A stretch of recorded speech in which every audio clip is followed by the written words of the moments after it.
누가복음 2장은 대부분 크리스마스 즈음에 많이 듣는 말씀이기도 합니다. 우리가 지지난주부터 누가복음 말씀을 보아서 오늘 2장인데, 자, 성경에 기록된 신약에 기록된 예수님의 이 사건은요, 어떤 한 사람의 상상력으로 쓰여진 소설 같은 이야기가 아닙니다. 예수님은 역사적 인물이고 또 실존 인물입니다. 그래서 예수님은 태어난 때가 있고 그런 시대가 있고 또 장소가 분명합니다. 세상에 구세주로 오신 예수께서는요, 서기 1년에 이 땅에 태어나셨습니다. 서기 1년이면 우리나라 역사로 보니까 삼국시대예요. 삼국시대. 고구려 신라 백제가 서로 막 경쟁하던 그런 시절에 예수님은 지금 현재 이스라엘이라는 곳 베들레헴이라는 곳에 태어나셨습니다. 그러면 이 구세주 예수님이, 즉 구세주 뭡니까? 우리를 구조하러 오신 분, 구원자잖아요. 구원자가 오셨다는 것은 세상이 평안한 시대가 아니죠. 구세주가 필요한 시대에 예수님이 오신 겁니다. 그때 이스라엘은 로마의 속국이었고요. 그 당시에 로마 제국은 어마어마한 영토를 가진 대제국이었습니다. 제가 예전에도 제국은 뭐라고 그랬어요? 제국은 뭐라고 그랬죠? 왜 왕국이 있는데 제국일까? 왕들을 부하로 두고 있는 그 왕, 그걸 황제라고 하죠. 그러니까 여러 나라의 왕들을 부하로 두는 나라를 제국이에요. 식민지를 반드시 가지고 있어야만 제국이 되는 겁니다. 그래서 일본 제국주의, 일본에게 우리가 식민지였고 동남아 여러 나라들이 식민지였잖아요. 그런 것처럼 그래서 이 대제국을 건설했는데요. 동쪽으로는 스페인, 또 서유럽, 동유럽, 또 아래쪽으로는 아프리카, 그리고 이스라엘 포함한 중동, 그리고 그때 당시에는 소아시아라고 불렀던 아나톨리아 반도, 터키, 이 광활한 지역이 로마 제국이었어요. 그러다 보니까 그 가운데 있는 지중해는 로마의 호수라고 부를 정도였습니다. 그때 당시 우리나라는 삼국시대인데 로마 제국이 얼마나 발전했냐면 그때 당시에 이미 상수도, 중수도, 하수도를 다 설치했어요. 여러분 중수도는 못 들어봤죠? 우리는 상수도하고 하수도만 있잖아요. 먹는 물은 상수도, 버리는 물은 하수도. 중수도는 허들의 물로 쓰는, 빨래할 수 있는 정도의 물을 중수도라고 해요. 그리고 그때 당시에 이미 도로를 다 건설했습니다. 로마는 나라를 점령하면 가장 먼저 도로를 닦아요. 왜 도로를 닦은지 아세요? 그래야 수탈을 해올 거 아닙니까? 항상 바다만 있는 것이 아니기 때문에 남의 나라를 침공했으면 그 나라의 자원을 가져와야 되니까 그 수탈하기 위해서 먼저 도로를 다 닦는 거예요. 그래서 모든 도로는 로마로 향한다. 그리고 이미 마차길부터 관계수로 이 모든 것들이 그때 당시 다 만들어졌어요. 놀라운 이 로마 제국의 시설을 보면 놀랐습니다. 그런 이 로마 제국이 대제국을 이루면서 그때 예수님이 태어나실 때 로마 제국의 황제가 아우구스도라는 황제인데요. 이 아우구스도는 이름이 아니고 워낙 대제국을 만드니까 이 원로원에서 옥타비우스라는 본래 이름이 있음에도 불구하고 그에게 존귀한 자, 존엄한 자, 거의 우리의 신이십니다. 신의 반열로 올리는 아우구스투스라는 그런 호칭을 헌납해요. 그래서 성경을 보면 예수님이 언제 오십니까? 바로 그 아우구스투스 때 탄생하십니다. 이 아우구스투스는요, 대제국을 건설했지만 무력에 의한 제국입니다. 힘에 의한 제국입니다. 자신의 주변 나라들을 다 속국으로 만들고 온갖 착취와 노예를 부리는 그런 제국이었어요. 이스라엘도 로마 제국으로 편입되면서 그 아우구스투스는 이스라엘의 유대인도 아닌 에돔 사람의 후손인 이두메 사람 헤롯을 왕으로 임명을 했어요. 그러니까 헤롯은 로마 황제에 의해서 임명받은 왕이에요. 백성들이 추대한 왕도 아닙니다. 그러는 그 왕이 백성을 위해서 정치를 할까요? 아니죠. 로마 황제를 바라보며 정치를 합니다. 그래서 가이사라라는 동네를, 가이사라는 게 카이저라는 로마 황제에게 헌납하는 도시예요. 이런 도시들을 건설하고 세우게 되는 거예요. 그러니까 실제 백성들의 삶은 어떨까요? 이스라엘 백성들의 삶은, 주변에 있는 모든 나라들의 속국의 삶은 어떨까요? 노예 같은 비참한 삶입니다. 그리고 그 땅은 자유도 평화도 없고 불의가 일상인 세상이에요. 백성들이 기댈 희망이 없습니다. 무력으로 찍어 누르면서 그것을 팍스 로마나, 로마에 의한 평화의 시대라고 선포했어요. 무력으로 지배하는 평화였습니다. 그런 암울한 시대에 기다리고 기다리던 구세주가 탄생합니다. 바로 세상을 구원하려 구세주가 탄생하죠. 그분은 세상을 무력으로 제압하는 세상 권력과 다릅니다. 사랑과 평화의 왕으로 오십니다. 그래서 예수님을 평화의, 진정한 평화의 왕으로 오신 구세주라고 말씀하시는 거예요. 예수님이 태어날 때 누가복음 2장을 보면 천사들이 찬양을 해요. 그 찬양 내용이 이 세상 모든 사람들에게 정말 기쁨의 일이 시작되었다라고 찬양을 하고 찬송을 합니다. 즉 예수님의 탄생은 온 인류에게, 바로 저와 여러분에게 기쁨과 소망이 되는 일이라는 사실이, 오늘 말씀을 통해서 그 일들이 무엇인지, 그 기쁨이 무엇인지, 그 은혜와 축복을 누리는 여러분 되시기를 주님의 이름으로 축원합니다. 그래서 누가복음 2장에 예수님의 탄생에 보면 세 사람에 대해서 오늘 말씀을 나눌 텐데요. 첫째는 예수님이 태어나실 때 그 당시에 가장 천대받고 소외받던 이 목자들에게 천사가 예수님이 탄생하셨다라는 큰 기쁨의 소식을 전해주는데, 바로 이 소식이 목자들에게는 큰 위로와 기쁨을 얻게 되는 소식이 된다라는 거예요. 누가복음 2장 10절에 보면요, 한밤중에 들녘에서 양을 치고 있는 이 목자들에게 천사가 나타납니다. 천사를 보니 얼마나 놀랐겠어요? 2장 10절에 무서워하지 말라 그러면서 내가 온 백성에게 미칠 큰 기쁨의 좋은 소식을 너희에게 전하노라. 오늘 다윗의 동네 너희를 위해 구주가 나셨으니 곧 그리스도 주시라. 할렐루야. 천사가 왜 헤롯 왕도 아니고 당시에 쟁쟁한 권력자들, 대제사장들, 율법학자들, 지식인들, 기라성 같은 사람들을 놔두고 아무것도 아니고 천한 신분에 이 목자에게 아무도 관심을 기울여 주지 않은 이들에게 천사가 나타났을까? 그리고 온 백성에게 미칠 기쁨의 소식을 그들에게 전해주느냐 이거예요. 목동들은 자기 스스로나 그 당시 사람들로나 온 백성에 포함되지 않는 사람들이에요. 늘 소외받던, 천대받던 사람들이었습니다. 그런데 이 목자에게 와서 천사가 전해주는 것은 온 백성에게 너희도 포함된다는 소리예요.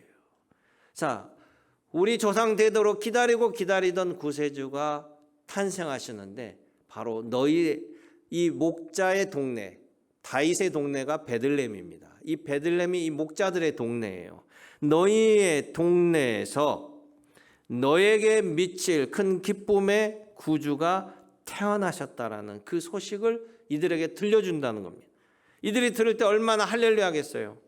우리가 잘나고 똑똑하고 권세가 있는 자들도 아닌데 우리에게, 나를 포함해 온 백성 온 나라에게 영향을 미칠 기쁨의 소식을 우리에게만 전해준 거예요. 목자들이 생각할 때는 뭘까요? 하나님께서 우리를 기억하고 계셨구나. 하나님께서 나를 아시는구나. 하나님께서는 나를 이렇게까지 생각하시는구나.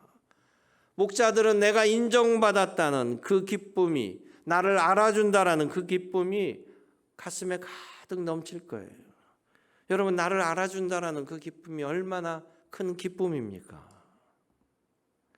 우리 주님은 바로 여러분들을 알아주시고 기억하신다라는 거예요. 사람이 이름을 짓고 어머니가 이름을 짓고 할머니가 이름을 지었을지라도 우리 구약에 보면 예수님께서 또 부르실 때, 하나님께서 부르실 때 그의 이름을 부릅니다. 사무엘아, 사무엘아. 아브라함아, 아브라함. 우리 이름을 아시는 하나님, 여러분을 아시는 하나님, 그 하나님께서 이 세상에 기쁨을 소식을 전해주는데 바로 나에게 주시는, 나를 위한 기쁨의 소식을 주셨다라는 사실을 여러분 기억하시기 원합니다. 그러기에 예수님의 일은 남의 일이 아니에요. 목동들이 그 아기 예수님을 만나는 것이 최고의 축복이고 기쁨이듯이 여러분들도 예수 그리스도를 알게 되고 믿게 되고 섬기게 됨이 이 자리에 함께함이 최고의 축복이 됨을 여러분 기억하시길 원합니다. 요한복음 9장에 보면 태어날 때부터 맹인으로 태어난 사람이 나와요. 태어날 때부터 맹인이라 사람들의 손가락질합니다. 왜? 그때 당시에는 질병이 있거나 이런 몸이 불편한 상태로 태어나면 부모의 죄 때문에 너가 이런 고통을 당한다. 플러스 네 죄도 함께 있다라고 얘기합니다. 그러니까 자신이 몸도 불편하고 앞도 볼 수 없는데 2중 3중으로 고통을 당하는 거예요. 그리고 맹인이다 보니까 이제 성장을 했는데 돈을 벌 수가 없으니 구걸을 하는 삶을 살아갑니다. 구걸하는 삶이 온전한 삶이겠어요? 그런 그가 예수님을 만나게 돼요. 예수님을 만나니까 그의 인생이 바뀌게 돼요. 그의 영혼이 구원받고 눈이 떠지는 2중 3중의 놀라운 축복을 받게 되었다는 사실이에요. 이 맹인에게서는 예수 그리스도를 만나는 게 생애 최고의 축복일 줄로 믿습니다. 여러분에게도 이런 은혜 은총이 함께 하실 줄로 믿습니다. 두 번째, 이 누가복음 2장에 보면 예수님께서 이제 아기로 태어나셔서 어머니와 아버지와 함께 성전에 오셔요.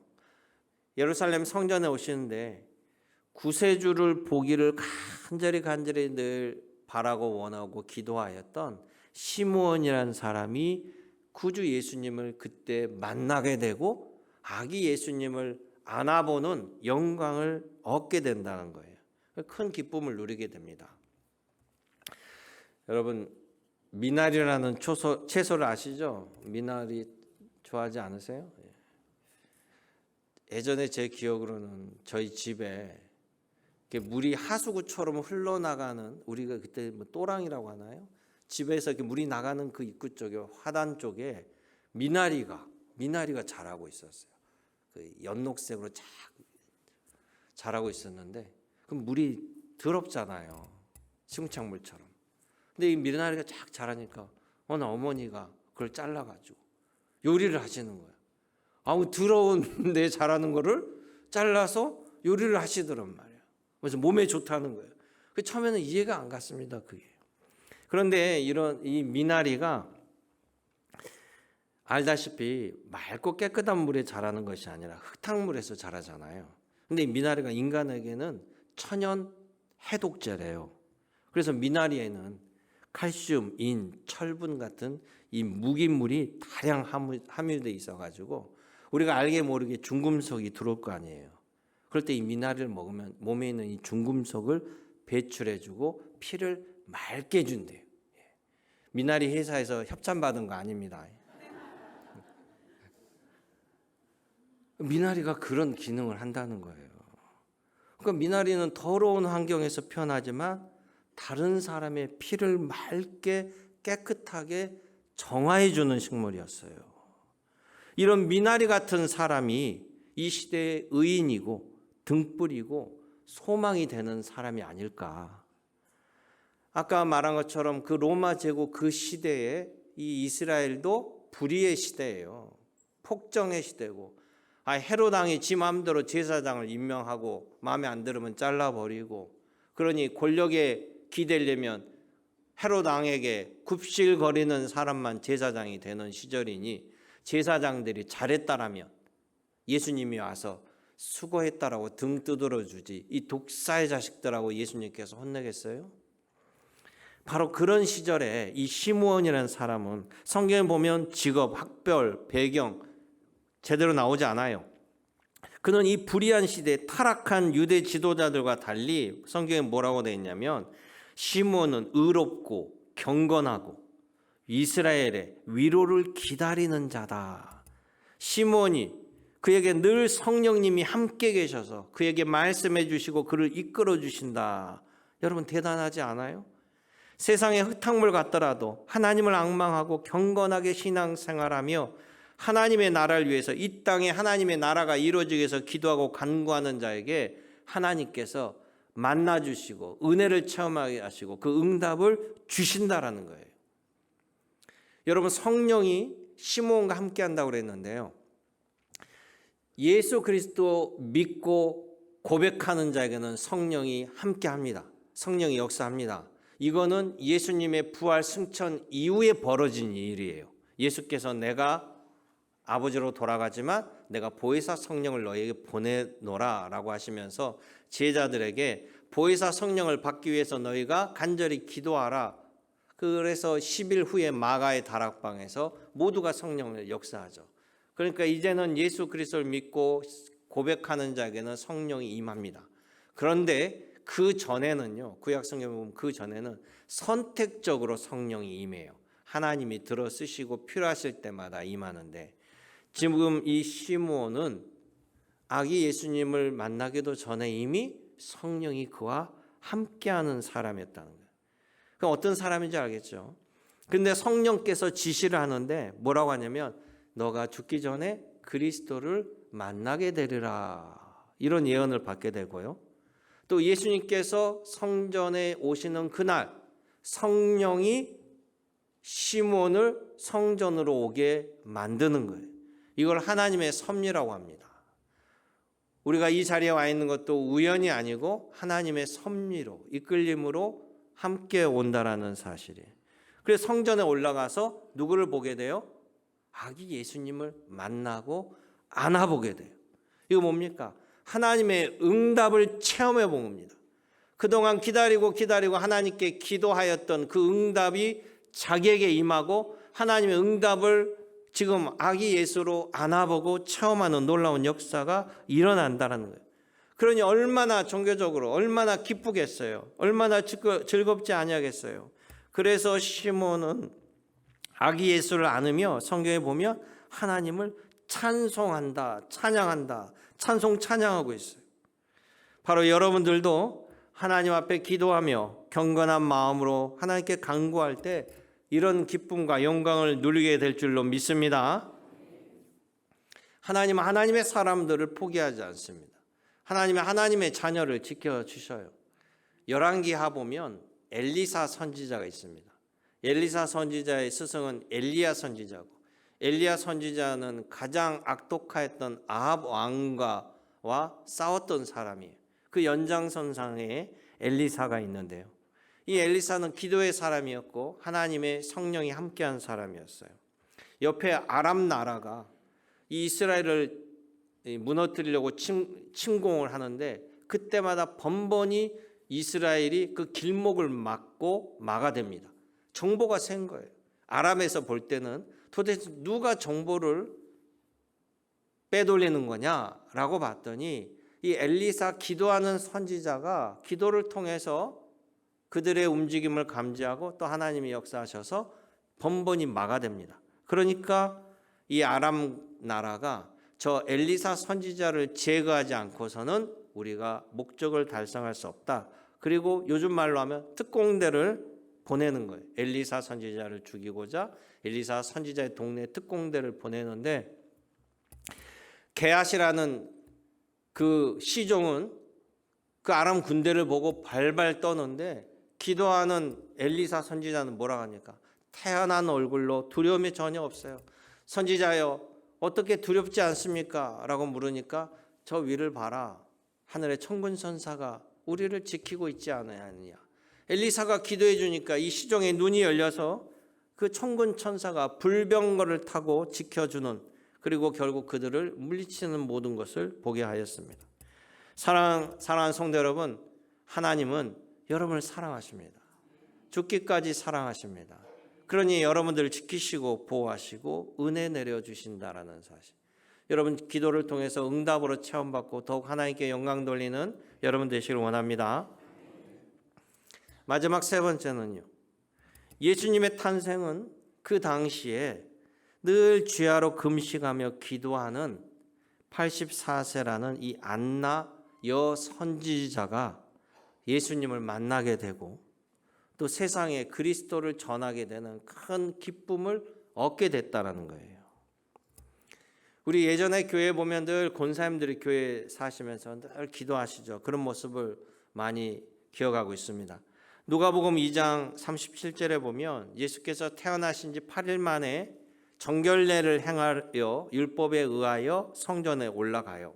성전에 올라갈 때 자연스럽게 누굴 만나냐면 늘 성전에서 주야로 금식하면서 기도하던 여선지자를 만나게 돼요. 이 여선지자 할머니, 84세 할머니예요. 84세 할머니가 성전에서 늘 오셔서 기도하시는 거예요. 그것도 금식하면서 하나님께. 84세 고령인데요. 대단하지 않으세요? 저도 할머니의 기도로 목사가 됐습니다. 여러분들도 여러분의 기도가 여러분의 손자녀들의 축복의 통로가 된다는 것을 기억하시기 바라요. 하나님은 어머니 아버지 기도보다 할머니 할아버지 기도를 더 잘 들어주신 것 같아요. 꼭 그렇게 기도하시길 원합니다. 금식은 선택입니다. 제가 지난주 금요일에 금식을 좀 했거든요. 권사님들이 노인대학에 음식을 맛있게 차려놓고, 목사님 오늘 맛있는 음식을 차렸으니까 드시죠, 자랑을 하셨어요. 그래서 제가 금식 얘기를 안 하려고 하다가 그렇게 맛있는 음식을 차렸다고 기대하시길래, 권사님 죄송합니다, 제가 금식 중입니다 그랬더니 권사님 뭐라고 얘기하시냐면, 목사님 어디 병원에 스케줄 잡아 놓으셨어요? 검사 가세요? 아니 목사가 금식 안 되는데 제가 그렇게 보였나요? 라고 이야기를 했습니다. 이 기도하는 사람들은 자기의 방식대로 먹고 힘있게 열심히 저는 기도하겠습니다 하는 분도 있고, 때로는 또 금식을 하면서 하나님께 기도하는 방식도 있고요. 다 다양한 방식을 갖고 있지만, 여기 안나 여 선지자 이분은 84세임에도 늘 숙달된 그 기도의 모습으로 기도하셨던 것 같아요. 근데 이분이 그냥 84세의 권사, 집사가 아니라 여 선지자예요. 자, 선지자는 뭡니까? 하나님의 대변인이에요, 대변인. 하나님 말씀을 전하는 사람은 자기 말을 전하는 사람이 아닙니다. 대변인은 자기 뜻을 전하는 것이 아니고 자기가 대변하는 분의 말을 전하는 거잖아요. 그러니까 늘 준비가 되어 있어야 돼요. 말을 전할 수 있는 준비와 도구가 되어 있어야 합니다.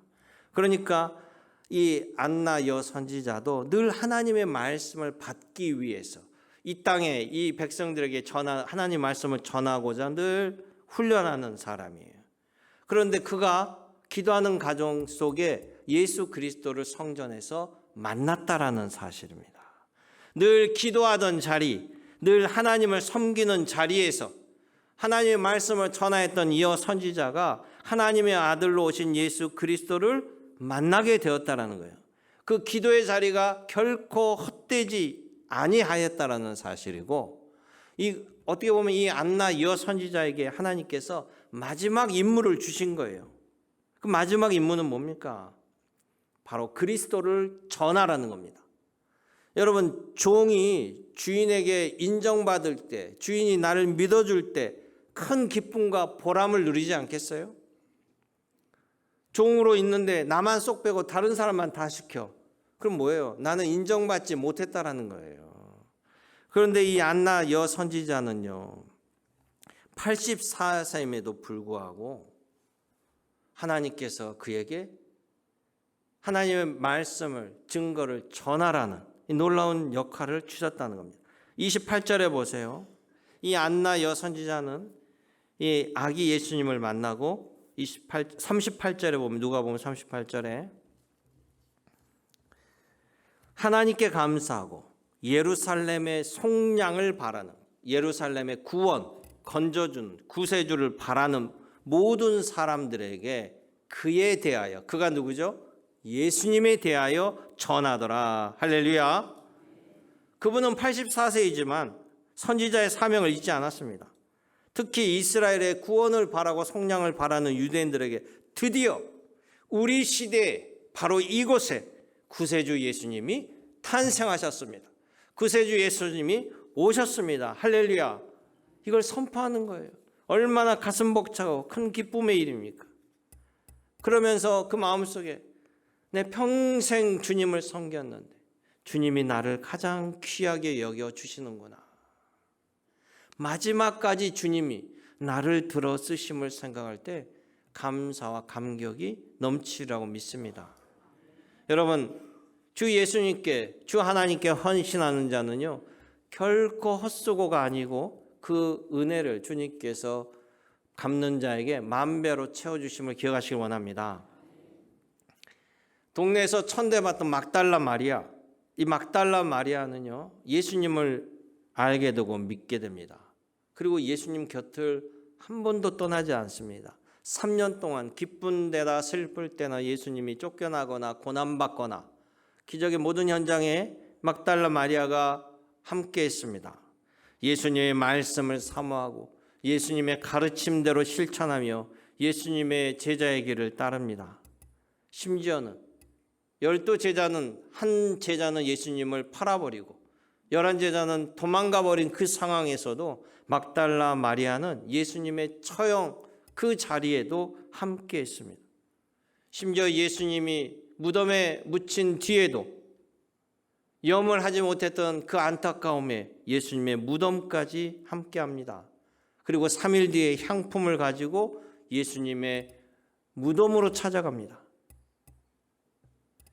12제자 유다는 자살하고 11제자는 두려우며 떨며 은신처에 숨어 있을 때 이 막달라 마리아는요, 예수님의 무덤에 갔다가 부활하신 예수님을 만나게 됩니다. 그리고 부활하신 예수님을 전하게 돼요. 부활하신 예수님을 이 제자들에게 전해준 사람이 막달라 마리아예요. 막달라 마리아가 먼저 보고 와서요, 제자들에게 달려가서 예수님이 부활하셨다, 부활의 현장에 가보자. 그러자 제자들이 무덤으로 뛰어간 겁니다. 그리고 가장 먼저 베드로가 들어가서 확인한 거예요. 하나님께서 막달라 마리아의 헌신과 수고를 결코 잊지 아니하고 결정적일 때 또 하나님께서 그에게 은혜와 은총으로 그를 들어 쓰셨다는 사실입니다. 사랑하는 성도 여러분, 그러기에 우리 지난주에 말씀한 것처럼 갈라디아서 6장 8절에 자기 육체를 위하여 심는 자는 육체로부터 썩어질 것을 거두고 성령을 위하여 심는 자는 성령으로부터 영생을 거두리라. 여러분, 이 말씀대로 될 줄로 믿으시기 바랍니다. 이제 여러분들은 마귀의 자녀도 아니요 귀신의 자녀도 아닙니다. 여러분들은 하나님의 자녀예요. 예수 그리스도 안에 새로운 피조물로 하나님이 여러분을 지키시고 하나님이 인도하십니다. 이 한 주간도 하나님의 은혜를 경험하며 주님과 동행하며 분복을 누리며 살아가는 믿음의 원석이 되시기를 주님의 이름으로 축복합니다. 은혜롭고 자비로우신 아버지 하나님, 오늘 이 시간 함께 하심을 감사드립니다. 이 한 주간도 주님이 주신 지혜와 능력과 권세와 또 주님께서 붙여주는 믿음의 사람들과 함께 동행하며 기쁨으로 살아갈 수 있도록 인도하여 주옵소서. 언제나 함께 하신 예수님의 이름으로 기도드리옵나이다. 아멘.